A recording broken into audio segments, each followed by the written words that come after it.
All right.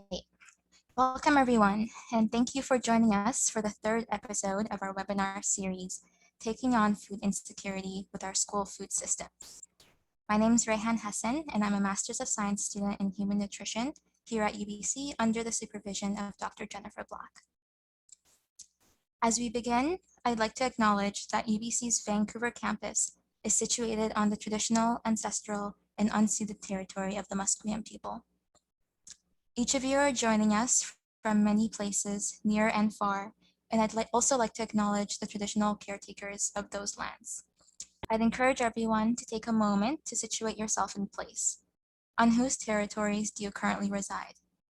How are you accountable to the people of those lands?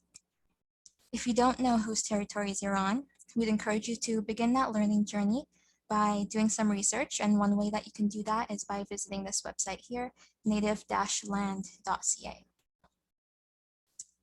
So thank you for joining us today for the third installment of Farm to Globe, Transforming Our Food Systems, a webinar series focusing on what has become readily apparent, not only to our food systems experts, but to the general population, that our food system needs fixing. We'll be exploring the most pressing issues our food systems face today and hoping to find innovative solutions to these challenges. We'll also be focusing on the social and racial inequalities that are present in and worsened by all of these issues. Join us for discussions that we hope will drive action and discover what steps we need to take to transform our food systems from farm to globe. This series is presented by the Center of Sustainable Food Systems at the UBC Farm, generously sponsored by RBC Royal Bank, and in partnership with the UBC Faculty of Land and Food System and the BC Food Web. The Center for Sustainable Food Systems at UBC Farm is a teaching and research center, as well as a local to global food hub working towards a more sustainable, food secure future. Their mission is to innovate from field to fork, to achieve resilient, thriving, and socially just food systems for all. BC Food Web is a web portal project which aims to increase access and connection to current research and other resource materials. In addition, they aim to encourage innovation between farmers and researchers for future project collaborations. The Faculty of Land and Food System is a world-renowned leader in research and in teaching about a sustainable and healthy food supply. Today's webinar topic is Taking on Food Insecurity with Our School Food Systems. We're very fortunate to have our four speakers, Sam Gambling, Asiana, Ian Marcuse, and Claudia Perez, to speak about how school food systems can be an avenue to address food insecurity and how to tackle the widespread inequity communities of color experience in regard to food insecurity. So before we go into our panelist discussions, we're gonna do a little bit of housekeeping. So after every panelist has finished their presentation, we'll then move on to the Q&A portion of the webinar. So throughout the presentations, if you have any questions, you can feel free to navigate to the Q&A tab at the bottom of your Zoom control panel and share your questions with us there. And you can also feel free to upvote one another's questions by clicking on the thumbs up symbol. If you do want an opportunity to chat with other attendees, you can feel free to use the chat feature. However, inappropriate or offensive comments won't be tolerated and you'll be removed from the webinar if so. Lastly, if we do have any technical difficulties, we just ask you to bear with us as we fix it. So now we're gonna move over and transition into our speakers. So first up, we have Sam Gambling. Sam is a Senior Programs Advisor for the Public Health Association of BC. She currently coordinates the BC chapter of the Coalition for Healthy School Food to advocate for public investment in a universal, cost-shared, healthy school food program that meets the diverse needs of BC students. She's a graduate of the Sustainable Agriculture Practicum at UBC Farm and an MSc alumna from UBC's Faculty of Land and Food Systems, where she studied agricultural policy and food sovereignty. Take it away, Sam. Great, thank you. Thanks, Rehan. And hi, everyone. Thanks for having me here today. So my name is Sam Gambling. I work for the Public Health Association of BC, and I coordinate the BC chapter of the Coalition for Healthy School Food. I'm calling in today from Cathet region on the Upper Sunshine Coast, which is located on the traditional lands of the Clawman Nation. Next slide. So as one of the only industrialized countries without a federally funded or regulated school food program, Canada recently ranked 37th of 41 high-income countries around providing access to healthy food for kids. For decades, nonprofit organizations and school communities across Canada have been working to address this growing need.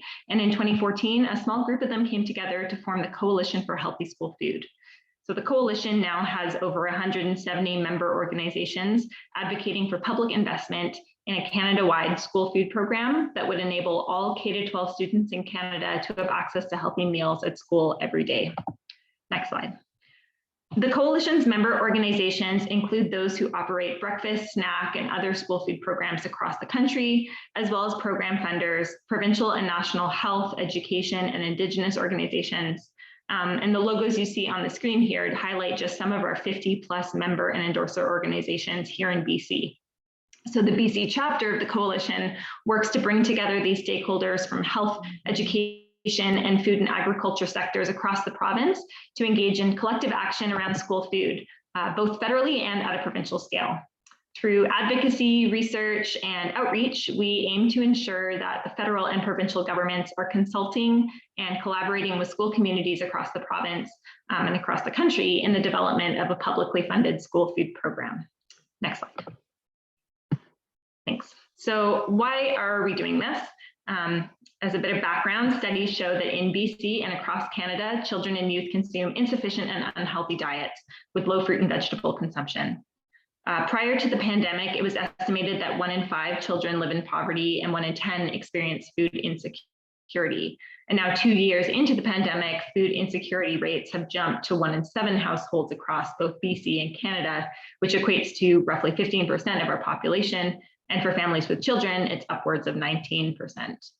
In addition, only 15% of BC children eat the recommended daily servings of fruit and vegetables. And a 2018 study found that less than 4 in 10 students always eat 3 meals a day on school days. Next slide. This is due to both issues accessing nutritious food or food insecurity, as well as to low food literacy rates. And insufficient and unhealthy diets have obvious impacts on a child's physical and mental health, as well as their academic performance, with long-term public health implications. Next slide.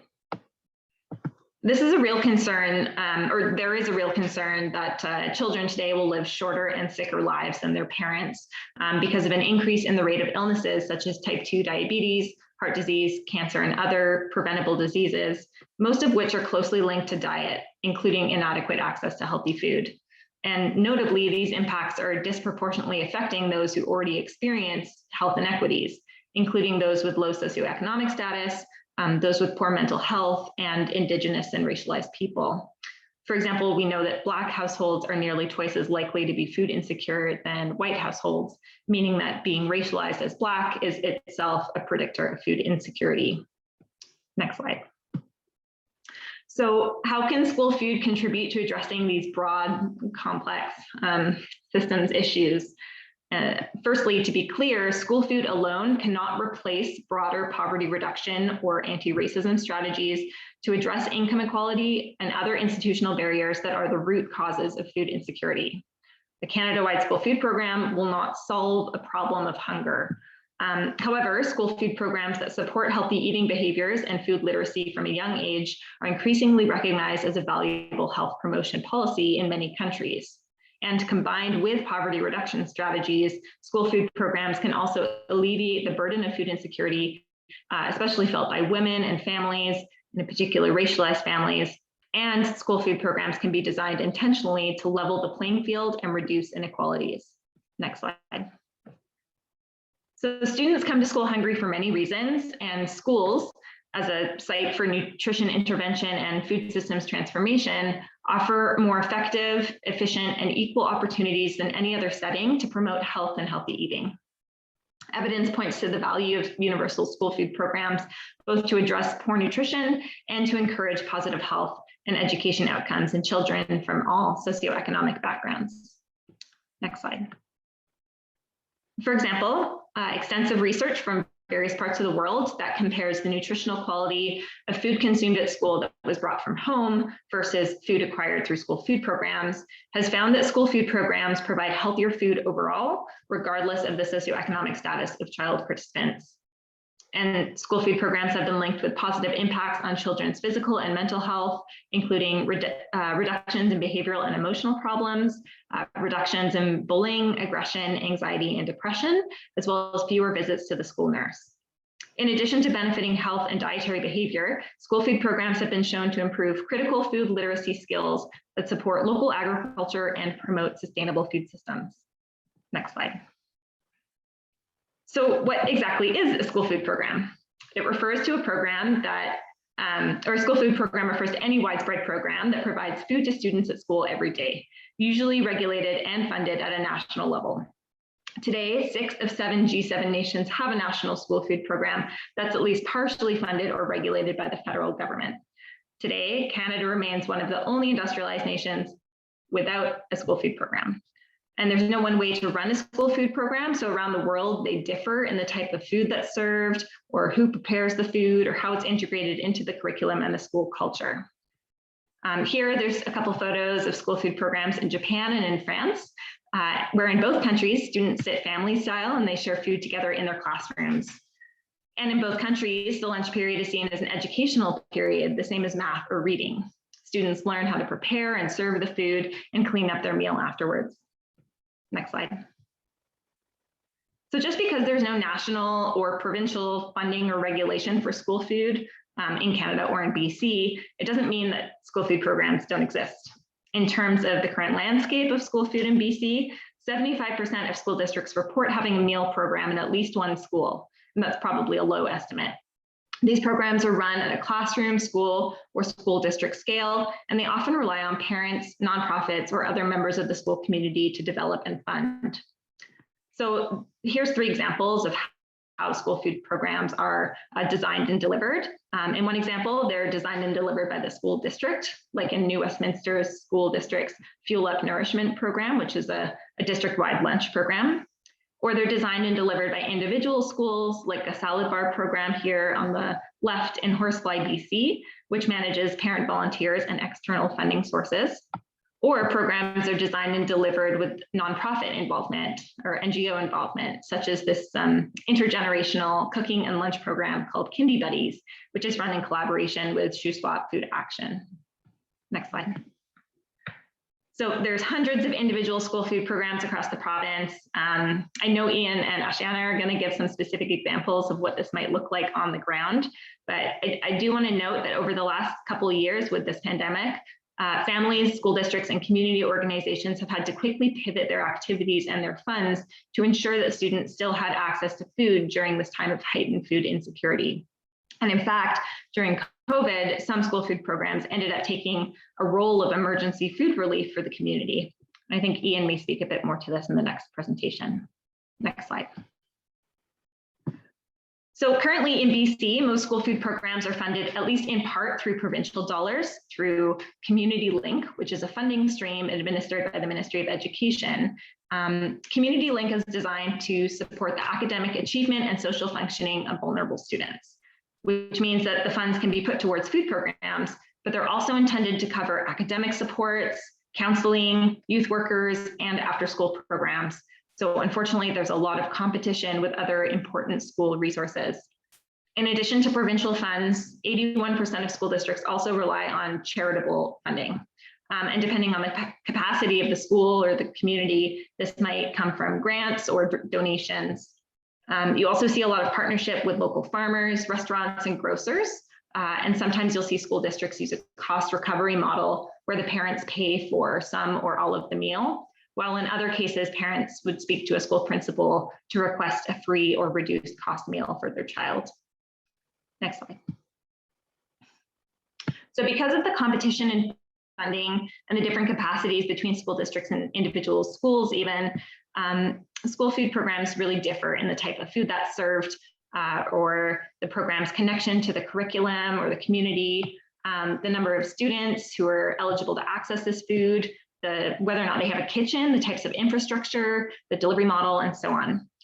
So there's also regional variation in the number of school programs across BC, with the highest number of meal programs in the interior and the lowest in the north. And because of this, there's large discrepancies in access to healthy food and subsequently health and education outcomes between students across BC. This current patchwork of school food programming reaches only a small percentage of our over 5 million students and does not meet the needs of hungry and undernourished students. The coalition believes this cannot be improved without significant investment from federal and provincial bodies. Next slide. So as mentioned, the coalition is asking for a Canada-wide school food program that will ensure all students have access to healthy food at school every day. But we're not just asking for any program.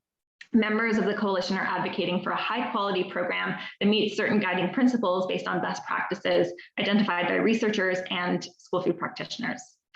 A few of these include universal, which means that a program feeds all students every day, and would ensure that all children and youth at a school have the same opportunity to access a meal or snack in a non-stigmatizing manner. This idea of universality is a critical part of our advocacy because studies have shown that targeted programs, which would often be used if the goal of a program is to simply feed students rather to improve broader health and education goals, that targeted programs would result in stigmatization and actually don't reach the target audience as well as universal programs do. Health promoting means that meals ideally model the revised Canada Food Guide, focusing on the provision of whole foods, and in particular fruits and veggies. Health promoting also refers to the promotion of healthy school food environments, which means it's not focusing just what's being served, but also how it's being served and engaged with. Respectful means that programs respect local conditions, are culturally appropriate and locally adapted. Connected to communities, so supporting local food producers and businesses when possible. Comprehensive means that food programs are integrated with curriculum through nutrition and hands-on food systems education. Sustainable in terms of funding and capacity building. Guided by national principles to ensure conflict of interest safeguards, and ensuring Indigenous control over meal programs for Indigenous students. Next slide.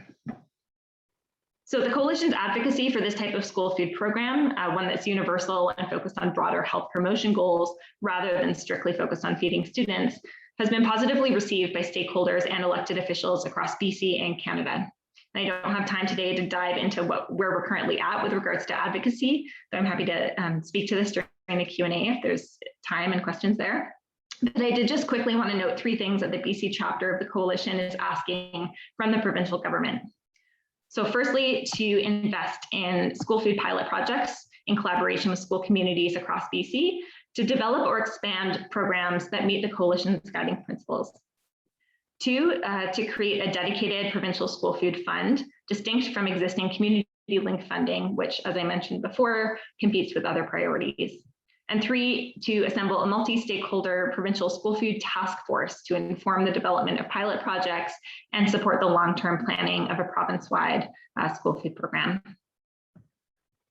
So my last slide here, next slide. I just want to note a few takeaways, a few ways that organizations and individuals can support the coalition. So firstly, nonprofit organizations are invited to join the coalition as members. And any government-affiliated organization that can't become a member of the coalition, such as a school district or a local municipality, can formally endorse the coalition. And individuals can subscribe for updates on our website. The second way to support the coalition is to engage in our advocacy campaigns. So we're in the process of developing a campaign for folks to engage when there's a federal election called, probably in the near future. So stay tuned on our website for updates on that. And lastly, we invite you to follow the coalition on social media and share articles and stories that build the case and public momentum for a universal Canada-wide school food program. Next slide. So that's it. My email's up there. Yeah, I just want to say thanks so much for your attention, everyone, and I look forward to hearing the rest of the presentations and joining you again at the Q&A. Thanks. Thank you so much, Sam, for the fantastic presentation. And thank you for including the takeaway actions at the end. That was really helpful. Great, so moving on, next we have Ian Marcuse. Ian is currently the community food developer at Our Place Food Strategy Vancouver. Ian is also a coordinator with the Vancouver Neighborhood House Food Work, or Neighborhood Food Network, and was previously the Community Food Security Coordinator for the Grandview Woodland Food Connection at Britannia. Ian has been working in Vancouver for over a decade, fighting for food security, fighting against inequality, and empowering youth to be environmental leaders. Go ahead, Ian.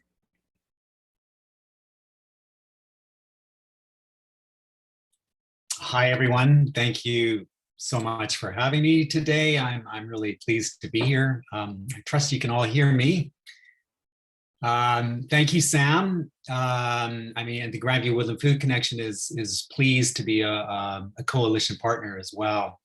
So I'm a second generation Jewish, English, Scottish settler. As Rahim had mentioned, I've been working 14 years coordination of food security programs for the Grandview Woodland Food Connection, although I just recently left that position. So for those of you who are already working in in school garden programs, a lot of this will be familiar, but those who are not, I really encourage you to get involved in school gardening. I firmly believe that school gardens are a very powerful vehicle for social change and food systems change. So the Grandview Woodland Food Connection is part of the Vancouver Neighborhood Food Network. So this is a really interesting model. It's a decentralized, very sort of place-based community development model in Vancouver with neighborhood food networks in in about 14 neighborhoods in Vancouver. And our organization, the Grandview Woodland Food Connection, works through the Britannia Community Center. And this is really important. So the Britannia Community Center functions as a complete integrated hub of social service, recreation, and learning space. We have 2 schools on site, an elementary school and a secondary school. So this community hub model allows for considerable leveraging of resources. And so with the schools on site, the Grandview Woodland Food Connection has very much prioritized working with youth. It's perhaps a cliche to talk about youth are the future, but I mean, it's true. And sadly, the youth are inheriting this huge mess that we're creating with climate change and so on.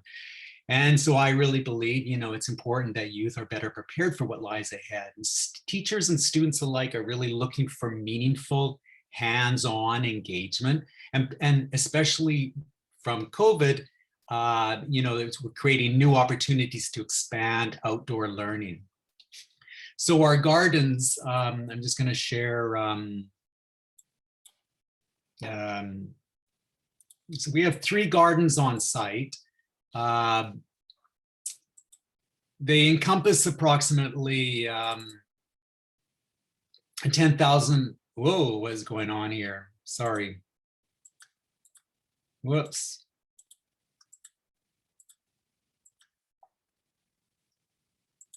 Our gardens encompass about 10,000 square feet of school garden space. So they're medium-sized gardens in Vancouver schools. Oh, I'm sorry. I don't know why that's happening. Whoops. Our gardens are quite varied. We have a number of Indigenous gardens, spaces, beehives, fruit trees. We also have many food growing areas. So spread out around the landscape. So really trying to utilize as much of the school garden areas as possible.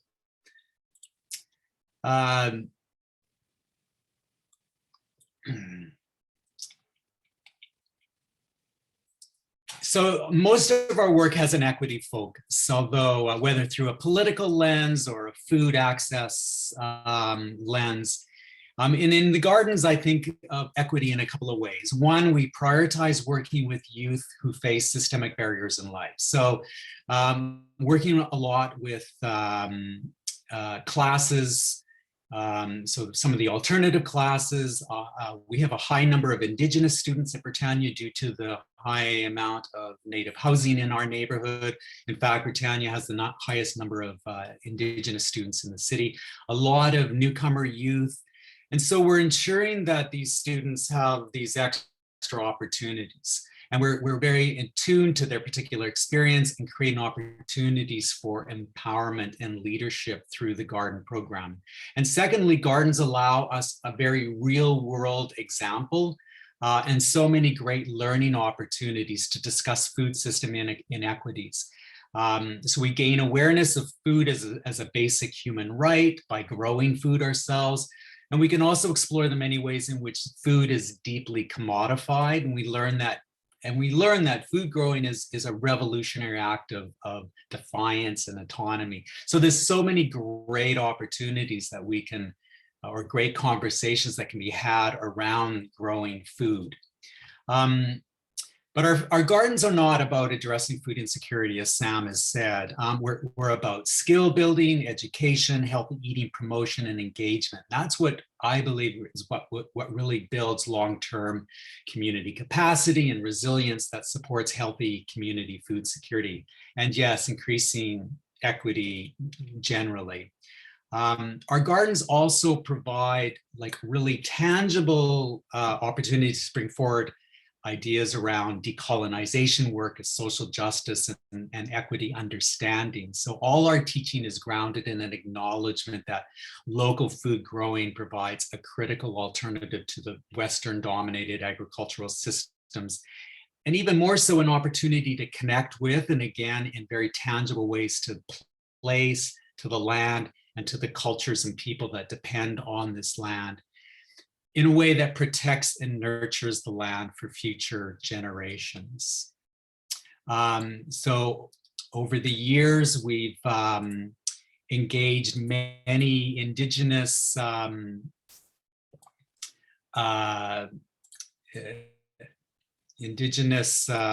knowledge keepers in teaching us about the land. In this photo, Lori Snyder, who is an Indigenous educator, teaching us about the native plants on site. In this photo, Sanakwala Weiss, well-known ethnobotanist, Coast Salish woman, again, teaching students about the land and the plants, the medicines, cultural uses, and so on. So again, because Britannia does have so many Indigenous students, it's really important for us to be valuing their experience. And again, growing food is such a great opportunity to connect to place. We have a lot of native plants on site. And so we focus a lot on the cultural connections to those lands, that food is much more than just nutrition. And teachers and students alike are really drawn to these concepts. It's very relatable, especially for the Indigenous students. And again, really important that they feel valued in this work. And so we're really now starting to think about beyond just, the work that we're doing in terms of the opportunities to build out the school landscape, to fully embrace a non-Western approach to land use and food procurement, more fully incorporating food into the school landscape, planting of more culturally appropriate and important foods, of incorporating rewilding, permaculture, and regenerative practice, providing more community access points to work on the school grounds. So with COVID, again, a lot of our work pivoted to emergency response, and the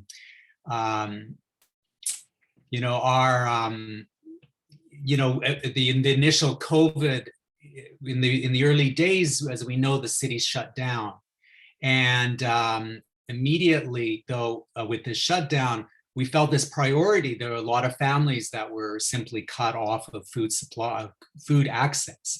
And we wanted to ensure that families, children, youth in our community were able to access food.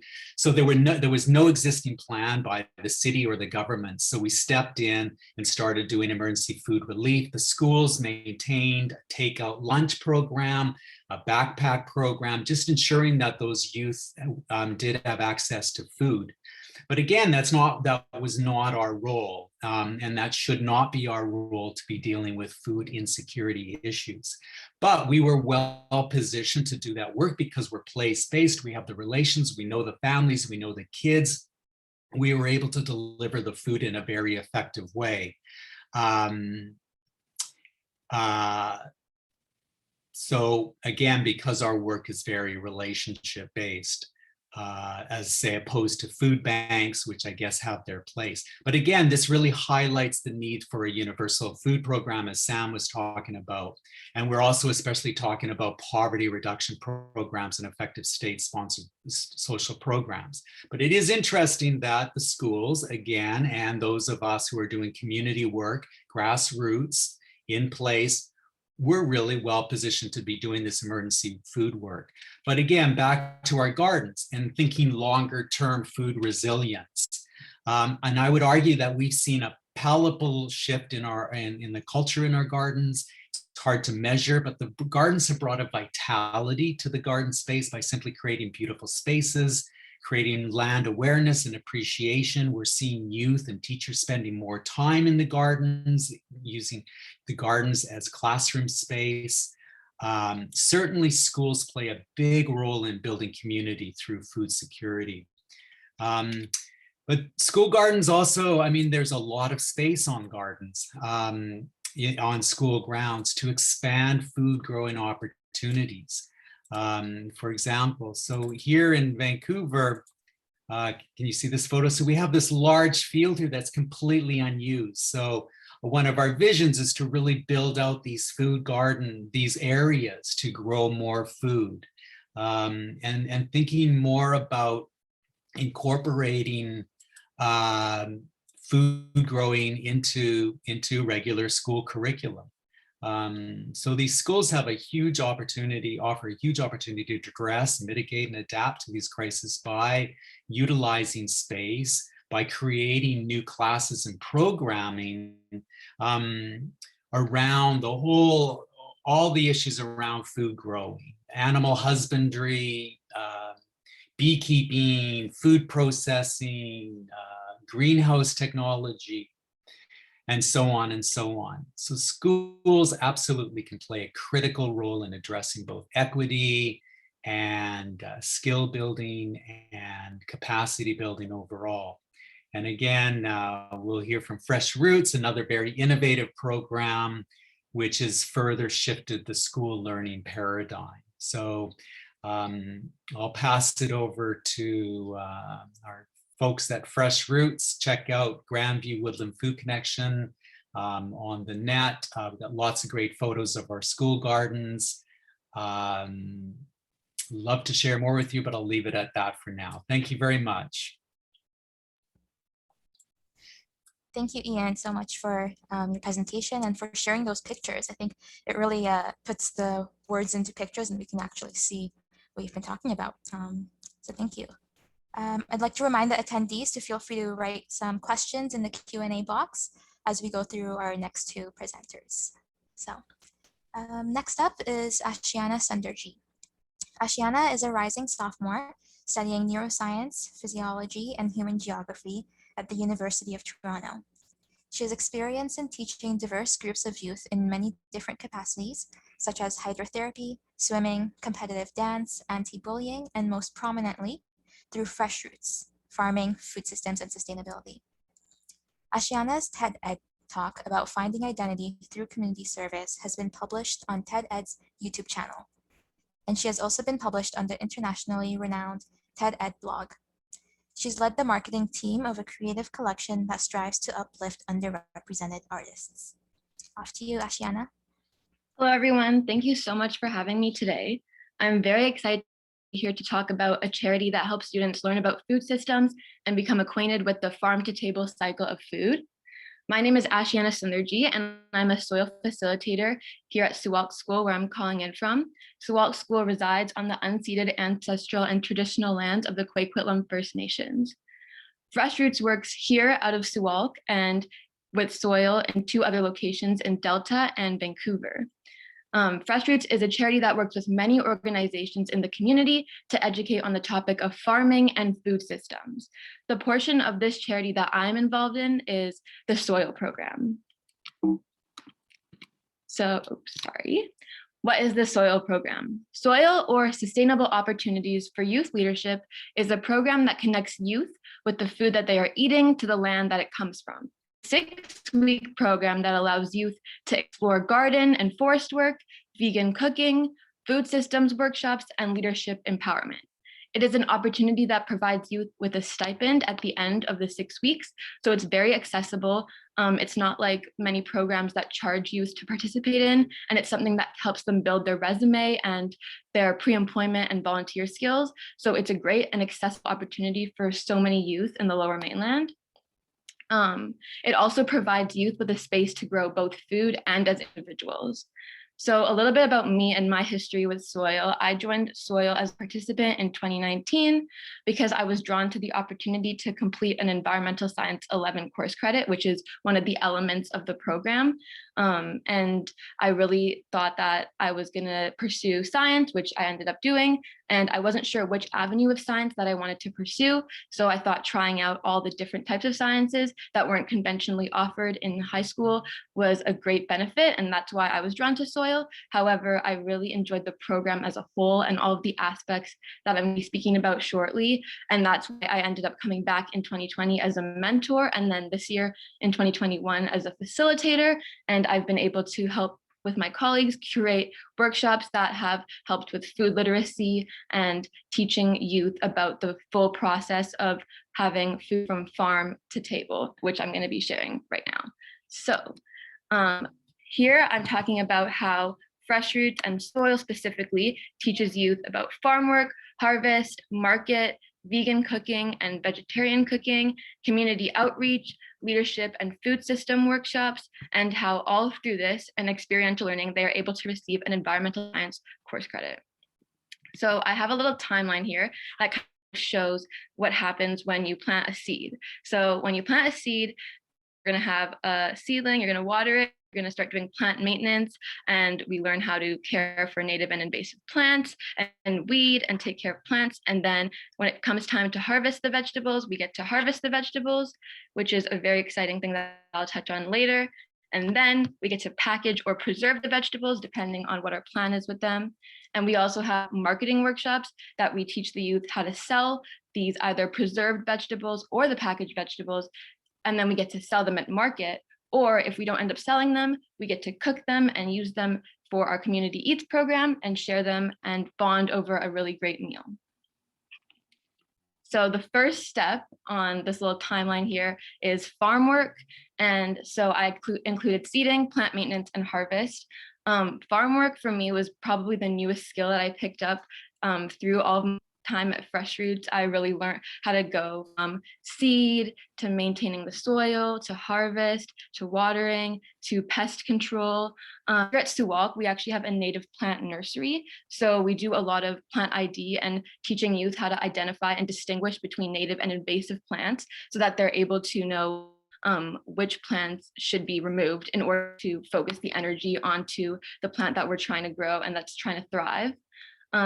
Yeah, and here's some clips they played at the beginning, but they just have little moments of us at the farm. These were all taken last year when I was a mentor. I put together a video at the end of the program, and so I had lots of clips with you today. The second step in our timeline is the packaging and preservation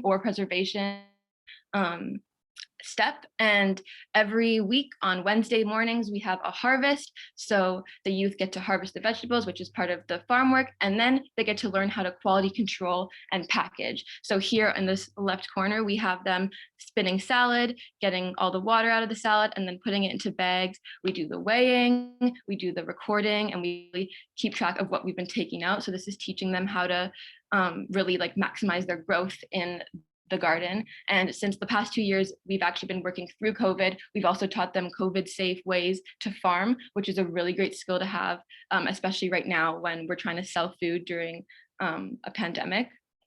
And then here, this was actually taken last week, where we had our youth that were in the process of canning. So when I first joined, we did canning pickles. And then this year we did canning relish zucchini. Relish. And here we have our youth who are putting them into the jars before putting them into the water bath. And then on this side here, this is kind of a bonus. We also have done a lot of work in sustainability. And so teaching youth how to make their own beeswax wraps was one of the things that we did last year. Because of COVID, we couldn't do anything food related, but this was another way that we engaged them and taught them how they can make lifestyle changes in their everyday choices that they make, whether it's like what bag you're going to carry your food in, what container you're going to wrap your food in, really going into that climate aspect and taking care of our environment, really reusing our resources. The next step is marketing. So here on the right, we have one of our youth 2 years ago, Suli, who was actually my peer. She was a mentor last year as well, made this beautiful that ended up being on the cans of our pickles. I actually have a pickle jar to show you. Actually, this one doesn't have a label on it, but these are the pickles. And then they have the label right here, which Suli drew. And this year we're doing zucchini relish, which means that all the youth here have had the opportunity to submit artwork to be on the label, and then we're going to end up publishing those or printing those out and putting them on, which is super exciting. And then here's our outdoor classroom where we often have workshops.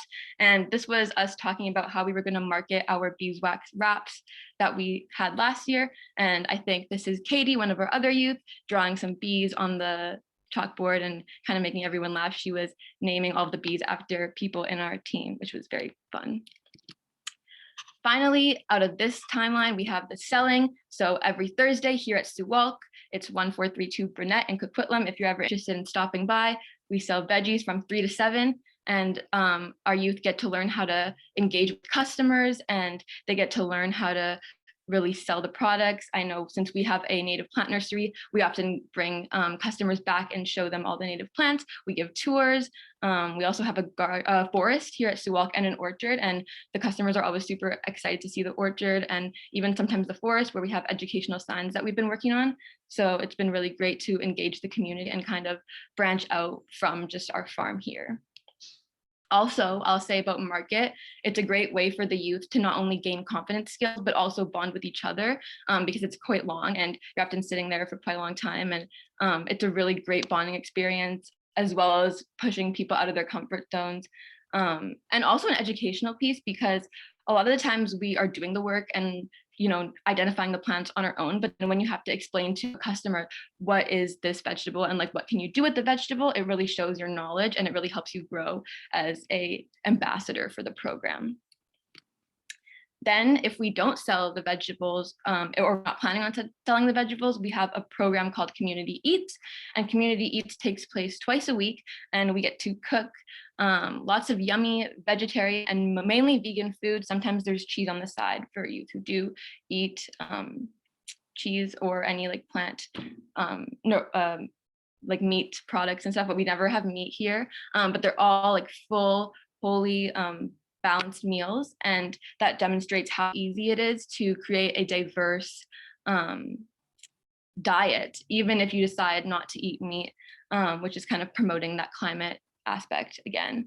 And another great thing about Community Eats is that we provide a meal for the students twice a week. So that's another that's kind of helping with families who can't afford to send their youth with 4 meals a week, like every lunch. And we also offer leftovers if a student doesn't bring a lunch, and we supplement their lunch with salad that is made out of the harvest that we've grown here on the farm. So they really get to see the farm to table. And again, we get to bond over eating and sharing our stories about what we like and dislike about food or about certain types of food. So it becomes a very bonding experience. I think last year we didn't get to eat a lot together, so it's been really nice this year to have that again, not only for promoting that sharing of food, but also to provide the youth with meals.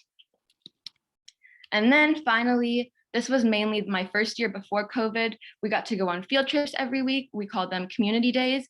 This year we have started going to more local places. So on the left here, you'll see some of our youth at Colony Farms, which is a local, they have a local community garden. So we got to see how another garden runs, and they actually got to help out with some of the pollinating, counting. So they got another element of food kind of wrapped into that field trip. And then here we went to Nada grocery store. This was 2 years ago. But for me, Nada was a really big eye-opening experience to see how many bruised fruits and vegetables get thrown away from like the mainstream grocery stores, and to know how much food waste is really created. And I think having youth go here was super beneficial. And then we also went to other places like Surrey Biofuel. We went to some pollinating places, some other community gardens, and then also Discovery Organics there, which was really exciting. And yeah, this just shows how Fresh Roots really collaborates with its community and is really there to educate students on the holistic journey of food, not just from farm to table, but also all the other elements and systems that are overlapping. And that's going to lead me into my next point, which is our food systems workshops. We have food systems and leadership workshops, as well as our farm skills workshops, where we kind of tie into that food literacy piece that Sam was speaking about earlier, and really showing youth how equity, culture, climate change, media consumption, diet, voting, and so much more are all tied into food, and how global issues are all related to food. And as youth, we're going to have to learn how to vote and advocate for these issues, and knowing how food overlaps and plays a role in each one of these is something that we can all relate to and all help to create change.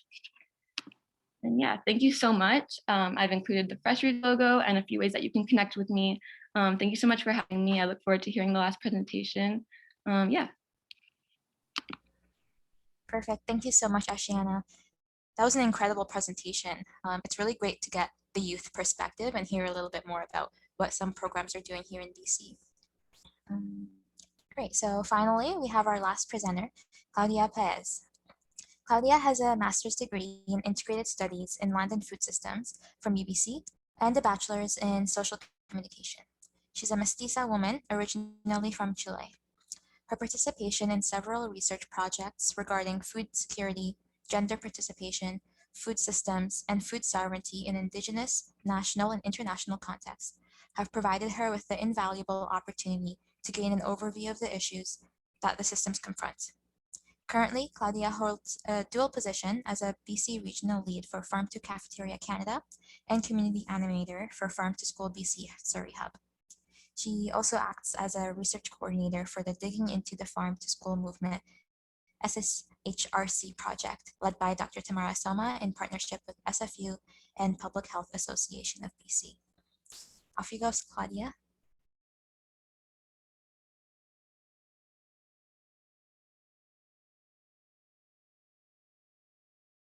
Oh, you're muted.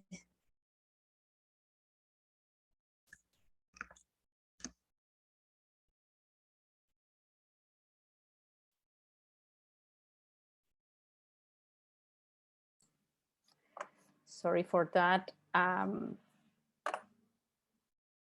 don't know why I lost the function of the Zoom. Thank you for the presentation. As you said, my name is Claudia Perez. I am a mestiza woman, originally from originally from Chile.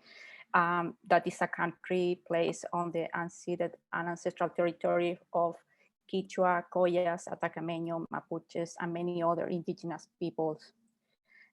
Currently, I work for the Public Health Association of BC, holding 3 positions, and as you already mentioned. And today I share some thoughts and reflections following up what the rest of the panelists have presented, based on my experience as a practitioner and researcher in the food systems. If you give me a second to move the no, Murphy is not. Okay, there we go.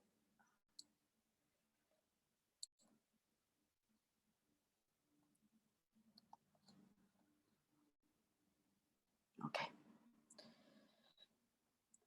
So I start my presentation talking about the Farm to School because of the relevance of this program in Canada and North America. Farm to School is a program that was born in US as a response to the poor quality of the school meal programs provided in that country. In the early 2000s, the program was introduced in Canada, and since that time, Farm to School has been run across the country by several organizations, mainly grouped by the Farm to Cafeteria Canada network. In British Columbia, Public Health Association of BC is the organization that runs Farm to School BC, which is also a member of the Farm to Cafeteria Canada network. Farm to School programs are based mainly on 3 core elements, as you can see on the right side of the screen: healthy and local food, school and community connectedness, and hands-on learning. As its name indicates, Farm to School programs promote mostly food produced under traditional agricultural practices. However, C2 school, land-based learning, and indigenous food practices like hunting, foraging, others are respected and celebrated. Many organizations that promote food literacy activities at the schools might not call their program Farm to School, but I'd say that this organization are embracing one of or the 3 core elements of Farm to School, adding other characteristics to their programs, making them unique, as Ian and the other presenter from Fresh Roots describe. For instance, with major emphasis on growing food and outdoor activities, cooking classes, healthy meal programs like salad bars, snack programs, or promoting healthy food procurement at the schools. So in this case, I refer to the Farm to School approach. Farm to School programs and many other food initiatives happening at the school are promoting mainly food literacy activities. Based on a definition provided by Farm to Cafeteria Canada, food literacy activities promote the understanding of where food comes from, how to grow and prepare it, and how to make healthy and nourishing choices about food. It also means understanding how food impacts health, economics, and the environment. Hands-on learning is an important part of food literacy. Food security is a complex term, and food insecurity is a complex socioeconomic worldwide issue. Farm to School programs are not tackling food insecurity at the schools, but these kind of programs are fertilizing the soil where the needed current discussion about the school food insecurity is growing these days. Is Farm to School approach contributing to the school food security? I say yes, but not significantly. There are many food security definitions, and most of them acknowledge that food security is given when several conditions are present. I like the 5 A's component of food security that the Center for Studies in Food Security at the University of Ryerson provide to define food security, or to say that food security is given when these 5 A's are in place. So the first one are availability, accessibility, adequacy, which refer to nutritious and safe food, acceptability, that points out to the culturally acceptable food, and agency, which refer to the policies and processes that enable achievement of food security. Through Farm to School approach, a school partner organization and school themselves are mainly promoting the adequacy and acceptability of the food, emphasizing their initiatives on nutritious, safe, and culturally appropriate food. School gardens cannot tackle food insecurity, but educate the students about the food systems. Occasional salad bars can tackle food insecurity, but provide healthy food to kids that might do not normally access to this. School partners organizations running farm to school kind of programs are also requesting policy changes enabled to bring a school food program for all students in Canada. So they also are contributing to the Agency of Food Security. However, the mentioned contributions are not enough to tackle the food insecurity issues that children, youth, families, and schools confront, and the pandemic made more evident. In the future, these kids, for instance, those are in the picture, might be able to exert informed food sovereignty with greater awareness in compared to previous generations that were not exposed to food literacy activities and discussions. Farm to school kind of program are educating citizens that tomorrow hopefully will be able to understand the issues of the current food systems and stand by the right to food and just and regenerative food system for all.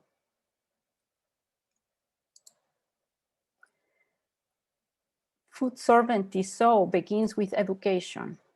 We cannot be food sovereign if we are ignorant of the food system, if we don't know from where our food comes from, and depending on the cultural and local context, how my food was grown, hunted, foraged, and caught, and who is feeding us, or what are the environmental impact of different growing food techniques. Although farm to school kind of programs don't openly promote food sovereignty in the schools, we are planting the seed amongst future decision makers, active citizens, food consumers, voters, and parents.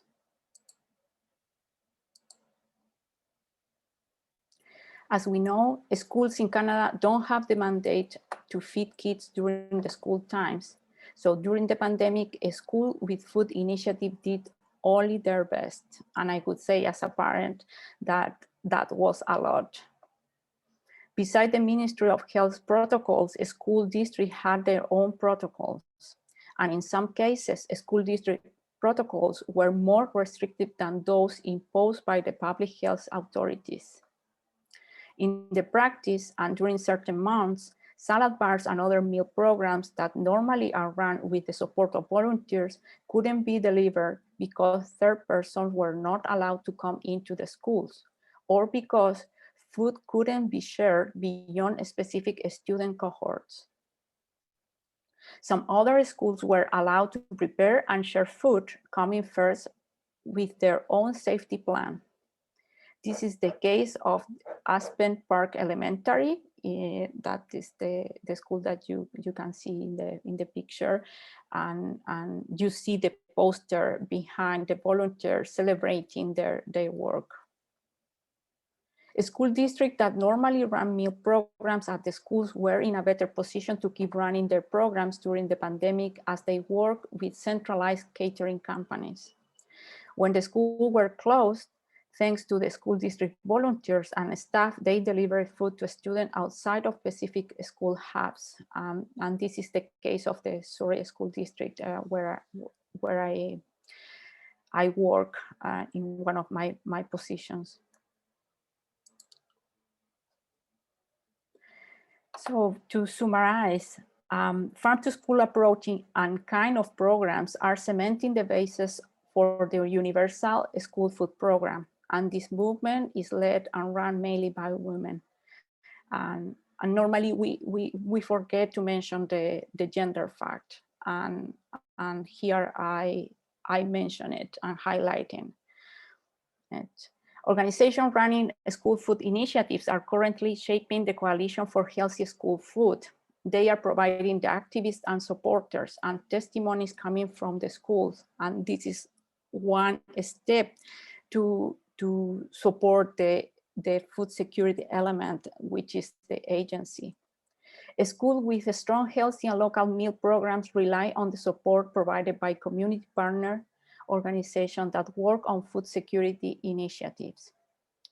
Without the support of community partners organizations, PAC members, and volunteers, the school might not be able to run meal programs by themselves. With this, I finish my meal. Thank you so much. Thank you so much for the wonderful presentation, Claudia. I really appreciate when you spoke about how food sovereignty requires education. So that opens an opportunity for teaching within the schools. For sure. Great, so now it's time for us to move on to the Q&A portion of the webinar. So I'll be asking our panelists some curated questions as well as any live questions that any attendees may have. Again, if you have any questions, you can go down to the Q&A box at the bottom and you can feel free to just type out your questions there. So I guess I can just go through the list here. I'll just pose the questions, and speakers, you can feel free to unmute yourself and just answer as you wish. So the first one here is asking, I'm wondering how can food security be addressed while ensuring students have culturally appropriate food, given the diversity of cultural backgrounds and identities in student population?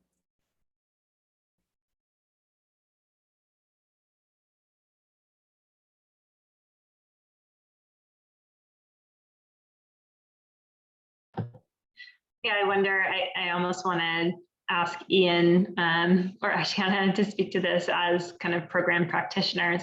But I think there's many different examples of this throughout, at least throughout the province, throughout the country, in providing diversity between, so if you had a school food program 5 days a week, for example, I know some programs will offer different meals on different days and try and showcase different cultural foods.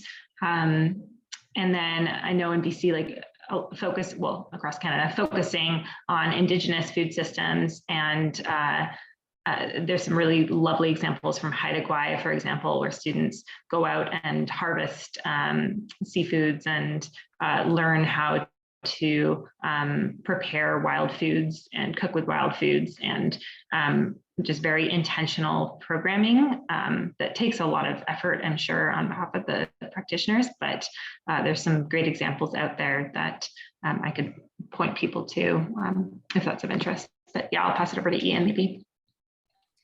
Sure. I mean, really, as I was saying in my presentation, so we work a lot with Indigenous students. I mean, at Britannia School, we have about 30%, and in the secondary school that are of Indigenous heritage, and 70% in the secondary. So there's so much to learn from Indigenous worldviews in terms of food security, food sovereignty, and so on. So for us, that's a key focus in our work, is really shifting our landscape to something that reflects much more of a culturally appropriate type of landscape, foodscape, while valuing, as I said, valuing the life experience of those students.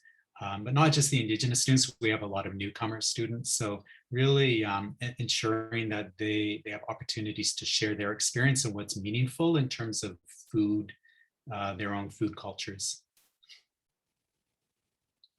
Yeah, I'll just add on, like Sam was mentioning, the different types of diverse foods at Fresh Roots. When we do community eats, we make it a point to change up the origin of the food that we're cooking in the kitchen. So not only are we showing the diverse cultures, we're teaching youth that there's more than they're used to, and kind of pushing them out of their comfort zone with what they're eating, as well as adapting to the diverse group of students that we're catering to. Yeah, and I would like to add that I think that the key element here is the local. And by local, I mean people or the school community, the local food as well, and the local culture. So to me, an ideal universal school meal program is the one that is accessible for all the students, but with local taste and local definitions, as Asiana and Ian have provided some examples. So that I think that is a way to guarantee that are culturally appropriate and celebrated for those that access to the program. Thank you for that. This next question here, it's a pretty big question. It asks, whose responsibility is it to address issues of food insecurity and inadequate nutrition? Who should really be doing the work versus who's doing it now out of necessity?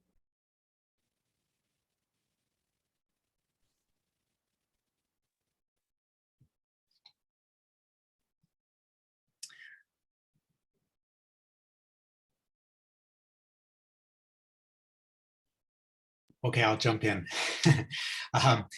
You know, provincially in BC, we have a very fragmented food landscape in terms of policy and systems. So I would strongly argue that we need a provincial food strategy that's inclusive of a universal food program, but inclusive of poverty reduction measures, agricultural policy that's brought together.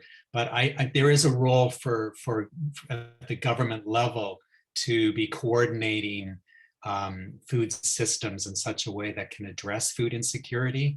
And then also supporting those of us, Sam and Asiana, who are doing the food work at the local level. So there needs to be more resources for community groups, because we're well positioned, as I was saying in my presentation, to do the place-based, the relational work that's really critical to building community.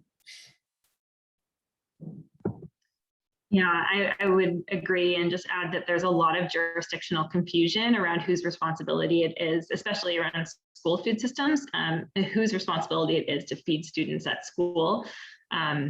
And when you kind of expand out to the broader issue of food insecurity, there's a lot of people pointing to each other about whose responsibility it is. And I think the jurisdictional confusion between, like, the province is responsible for education, whereas the federal government is responsible, has a health portfolio, but you see them kind of pointing to each other. And I think that's the reason we don't currently have a school food program to a large degree. In BC, the Ministry of Health, Agriculture, and Education are all involved in the development of, I guess, in this conversation of the development of a school food program. And then you also have, social development and poverty reduction playing a peripheral role, and there's all of these different agencies, but there's no one, Ministry of Food Insecurity. So yeah, I think this idea of having a provincial food strategy, and now at the federal government, they have the new Canadian Food Advisory Council, which has just been developed in the last year, and will hopefully be starting to address this at the federal level for a national food strategy. So it's a good question, and I'm not sure there's an easy answer.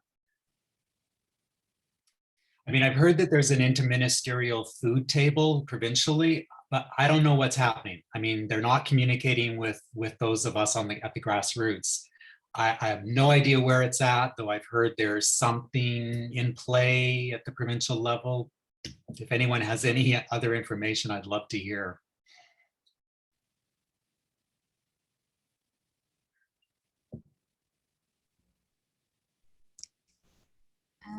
Just before I move on, Asiana or Claudia, did you have anything to add to this question?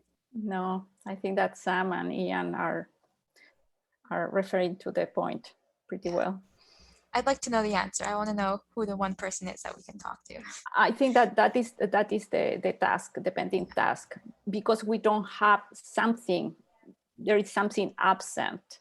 Mm-hmm. We have to start talking about it and find who is responsible. But we are there. It's a slow movement, but this conversation has to happen, and it's not comfortable conversation, because probably at a provincial and federal level, the authorities, nobody want to be the main organization to handle this, but we have to. When you think about it, actually, like if you're talking about who should address issues of inadequate nutrition, and if you're talking about it strictly from a nutritional standpoint, I mean, Ministry of Health addresses those issues as a result of, diet-related illnesses, but it's very reactive. So there's not a whole lot of preventative programs and funding to support this. So you could point to Ministry of Health, but of course, especially during the pandemic, they have their hands very full. So yeah, I don't know if there's a one person. I think it's a complex issue. It requires a lot of different stakeholders.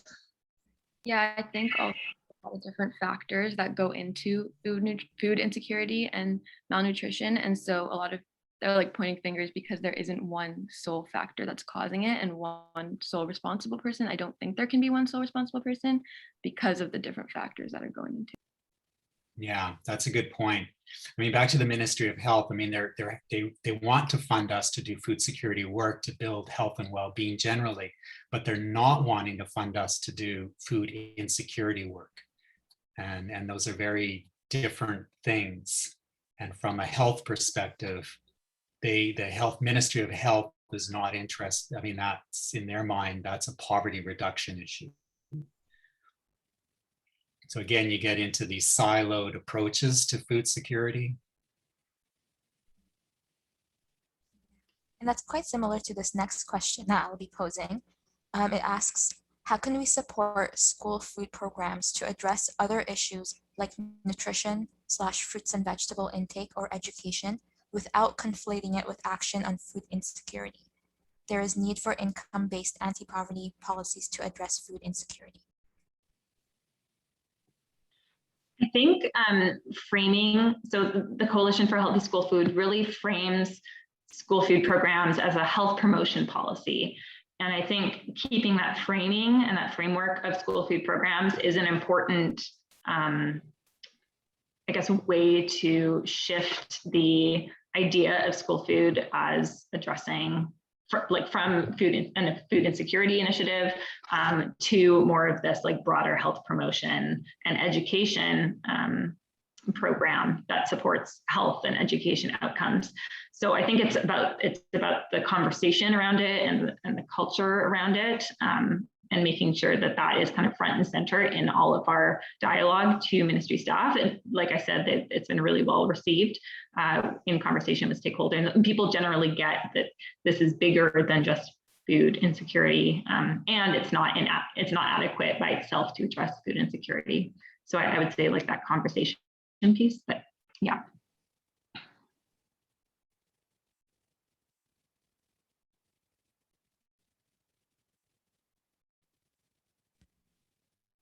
Did anyone else have something to add to that?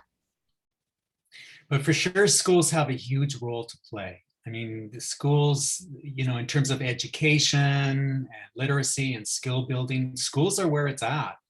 And, my partner's a teacher, and she talks, she's able to bring so many critical issues forward around climate change or social justice.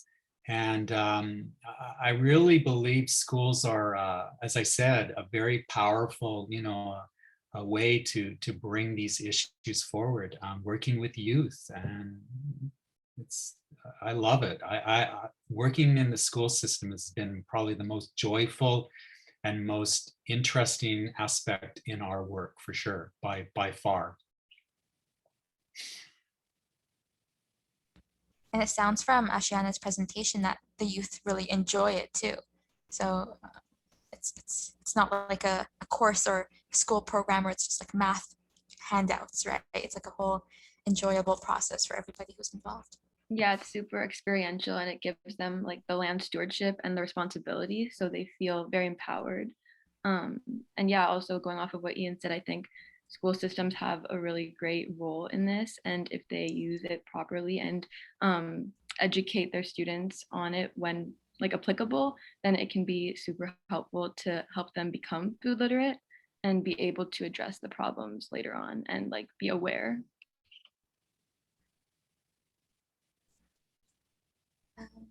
The next question here is, what's the role of municipalities in ensuring that school food programs address food insecurity? How can individuals and NGOs assist with this process?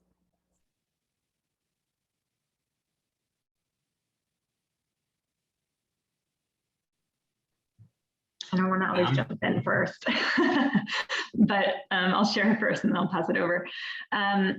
So, I mean, municipalities can play a number of different roles. I think you see in some cases, municipalities are providing funding for school food programs. So I know the City of Toronto provides a significant amount of funding for their school food programs. City of Vancouver provides a small amount of funding as well. I'm not super aware if there's other municipalities who are providing funding, but they often provide kind of in-kind support. You often see a close relationship between a school district and a municipality and NGOs. So I know a number of like food policy councils across the province will have roundtables where the municipality and the school district both sit in the food policy council and have conversations about how to support school food programs amongst other kind of food issues in the community. So it's actually one of the conversations that we're going to try and have this year, is to engage our municipal stakeholders and to increase our number of municipal endorsers of the coalition and start asking them this question: what do municipalities see their role being in school food programs? In terms of how individuals and NGOs can assist with the process, I think, I'm not sure what process you're referring to, but if you're talking about how can you be a part of the coalition, then you can reach out to me or go to the website. NGOs are, as members of the coalition, we invite them to reach out to their municipalities and to have these conversations. And there's lots of different advocacy campaigns to get involved with. So yeah, happy to answer that question over an email or over the phone. Yeah, and advocacy is huge. And Sheila McDonald brings up this point about funding. And when you look at the funding that's allocated for school programs, it's minuscule. It's absolutely minuscule. And for example, we've been advocating for some municipal funding for food networks. We've looked at the total municipal budget over $1.6 billion. We could take 0.1% of that, just 0.1%, a very tiny amount, would fund 22 full-time food security coordinators throughout Vancouver, would put Vancouver on the map internationally with just 0.1% of the city budget. That's the city budget. We're not even talking provincial budget or federal budget. It's phenomenal how little it could take to really ramp up the type of food programming that we're currently doing. And I think if we get a handle on some of those numbers, and we'll see just how little it could take, that could be a means of advocating, I should say. I think actually, Ian, your point about advocacy as well is like the role of municipalities could be to advocate. The Union of BC Municipalities, there's been a couple of municipalities who have brought school food forward to UBCM and also to the Federation of Canadian Municipalities, but we need more municipalities telling the federal government that we need funds. So advocacy both to the municipality and also advocacy of the municipality to provincial and federal governments. Yeah, I totally agree with Ian and Samantha. And I could say that we have to start moving from the conversation of food literacy programs to food security programs at the schools. And if we don't really acknowledge that is a big issue among our children, we will not be able to move forward. To me, the donations and the grants and the fundings that many of the organizations can access these days are just a band-aid to a huge issue. Are helping, yes, but we are not tackling the problem, the food insecurity, and we have to move out of that model. Grants should be like a complementary way to move forward. And I think that the solution is the universal school food program. But while we don't have that, will be doing just our best, and schools are doing just their best, but not handling the issue as it deserves.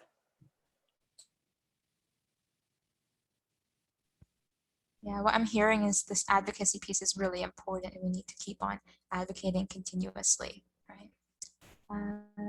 So we scheduled a few more minutes for questions. So we have one last question here. Yeah, sorry, we don't have time to go through all of the questions, but this last one here is, these issues are so broad and have wide implications. How do we break down these complex challenges and begin to make productive headway?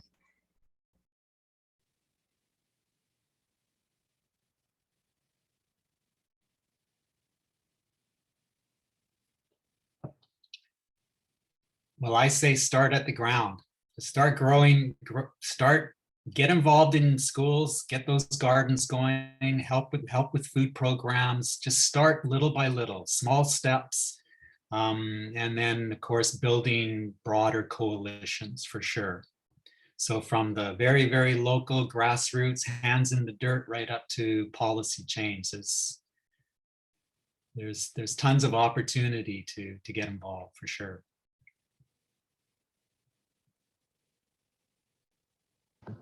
Yeah, I completely agree with Ian. It's starting with the grassroots, and then I think building coalitions is obviously, I think it's very important, and being able to have a network of folks on the ground who are doing this work, then being able to refer to them and bring them together, and have this kind of liaison to decision makers. Yeah, I mean, everyone has a different role to play. It's just a matter of like where you find joy and where your skills are at, and then contributing from there. But I mean, it's a big question. I think everyone's trying to make productive headway as they can right now.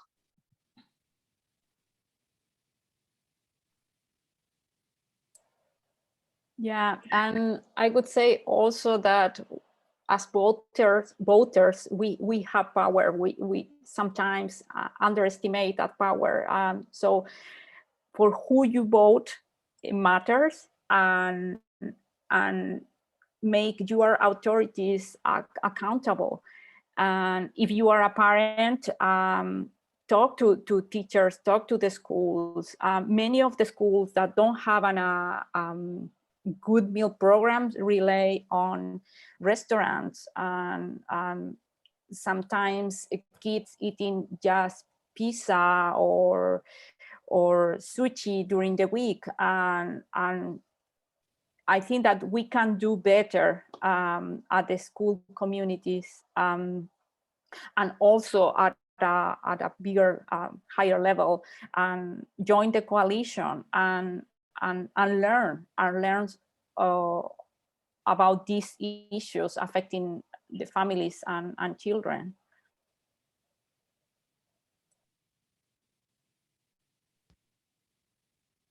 Perfect. Just a quick shout out to Leona Brown. I know that Leona is in on this group. So Leona is an Indigenous knowledge keeper who has been working with the schools and sharing her knowledge about Indigenous food systems. So Leona has worked with us, and she's working with Cedar Cottage and others to help support this work. So yeah, working with local leaders and finding out who are the knowledge keepers and where the resources are, and yeah, thanks. Thank you for that. Yeah. Yeah, I just wanted to ask, does anyone have any last remarks before we move into our wrap up? Maybe everyone can go in a circle and say one last thing that you really wanted to say today. I just want to express my gratitude to all the schools that I work with, and the school that is taking care of my daughter too. And I know that educators and teachers did wonderful, and they rock during the pandemic with high cost, professional and personal cost. Those educators are normally who are running food literacy programs at the schools, who are coordinating also meal programs. And so my huge gratitude, my compromise to be working on to improving the school food systems is mainly with them and with our children, of course. So a big thanks to them. I also feel a lot of love for this work and for the people I get to work with. And it's just incredible to hear about all of, and to see all of the programs happening across the country and to hear from the students themselves. We have a youth focus group coming up later this summer with the coalition to hear youth perspectives on school food. And yeah, I'm always blown away when I actually get to hear folks on the ground who are doing this work. I think one of the things I didn't get to talk about today, which I just want to make a note of, is like how great we're doing in BC in terms of pushing this forward, and how passionate the people who are like the school communities are.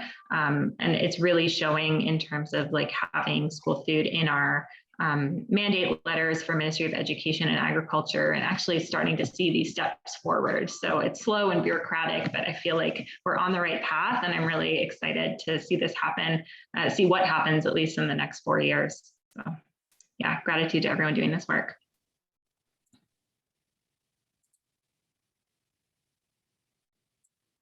Aisha? Asiana, yeah. Asiana? I'll just say that I learned a lot from all of the 3 speakers here today. I actually got asked to do this like just a few days ago, so I had no idea about any of your guys' backgrounds, and it was really amazing to hear you guys speak. Yeah, I'm really involved with the on the groundwork, but not so much like the advocacy and the internal like municipal and like political side of things. So it was really great to hear you guys speak. I really thank you guys for coming and sharing in the space.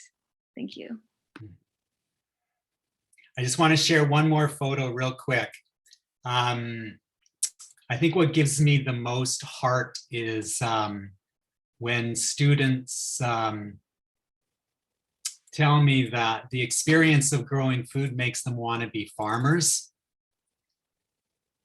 So, I mean, this woman in particular, she's like, wow, I never could believe that you could grow so many potatoes in a school garden. She says, I want to be a farmer when I grow up. You know, so it can be a very empowering experience for youth. And I think that's what really drives me in the work that I do. That's a very sweet photo. Thanks for sharing. And thank you for everyone for attending. We thank you for sharing your time with us. So we'd like you to keep your eye open for a follow-up email where we'll address some of these unanswered questions that we have in the question box. And we'll also share some resources about what we've learned today. Thanks to the presenters, Sam Gambling, Ian Marcuse, Asiana Sunderji, and Claudia Perez. Behind the scenes, I'd like to thank Melanie Cooksdorf, Mairead Norton, and Mackenzie Dorsey for all of the work that you've put into putting all this together. You can feel free to join us next week for the next episode titled Climate Change, How Nature-Based Solutions Restore Balance. This is happening on July 29 at 11 a.m. Pacific Standard Time.